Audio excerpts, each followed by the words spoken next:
Now, what is water ionizer? We can say it ionizes water, but it doesn't tell much. It splits the water molecules into ions, and that's something.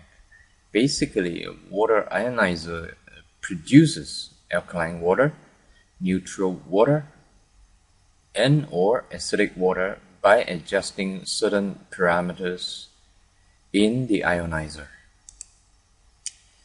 Now, the ionizer works on the principle of electrolysis. Basically, electrolysis is used to decompose or split the water so that it produces hydrogen and oxygen gas using current.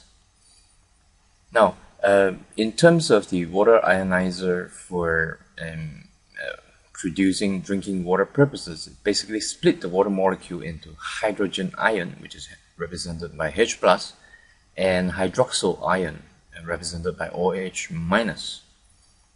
Now, by applying different current, we can actually change the concentration of hydrogen ions and hydroxyl ions, therefore controlling the pH of the water.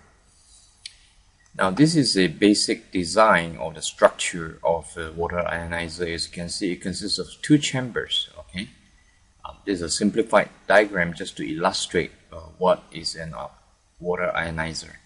There are two chambers separated by a special membrane. In one of the chambers, you have a negative electrode. In the other, you have a positive electrode. And electric current is applied to the electrodes. When the current is applied to the electrode, what happens is the positive ions will be attracted to the negative electrode, negative and positive. Okay, and the negative ions will be attracted to the positive electrode. Okay, now let's talk a bit about our water supply. Okay, most of the city supplied water contains both acid minerals and alkaline minerals. Why is that? Now, before the water can be supplied to our homes, to the tap in our homes, the city or the municipal body needs to add acid minerals to kill living organisms and microorganisms. This could be harmful to our body. And the reason for adding alkaline mineral is that when they added the acid minerals to kill the living organisms and microorganisms, the water becomes too acidic.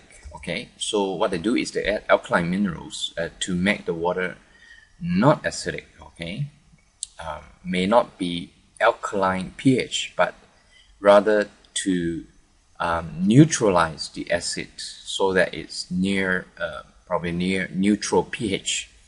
And in Malaysia, as you can see, if you measure the pH of the tap water is around neutral. Okay, now the acid minerals normally contained in our tap water are sulfur, phosphorus, and chlorine. Okay, and sometimes the chlorine is so strong that you can even smell it in our tap water. The alkaline minerals would be things like calcium, magnesium, sodium, and potassium. Okay. Now, coming back to the water ionizer, basically the negative electrode of the ionizer will attract the positive minerals, okay, which are the alkaline minerals, okay, which are things like, as you can see from above, alkaline minerals, calcium, magnesium, sodium, and potassium.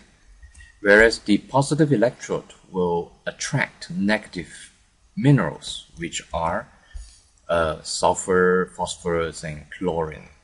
Okay, so this is a basic structure of a water ionizer machine.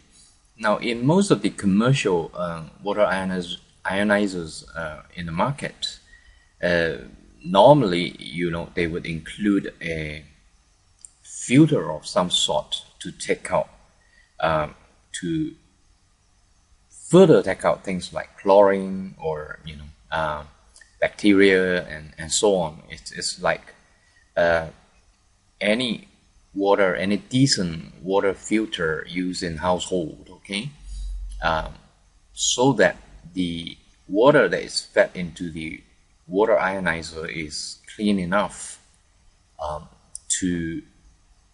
for the purpose of drinking. Okay. Now, most of the commercial water ionizers in the market are for the purpose of producing drinking water. However, some of them do come with extra functions and features, and some of them may produce very high or very low pH water for cleaning or sanitation purposes. And some of them may have things like beauty water, which is around a pH of 4.5 to about 6 and so on. Now, the brands of water ionizers available in the market will be addressed in another article.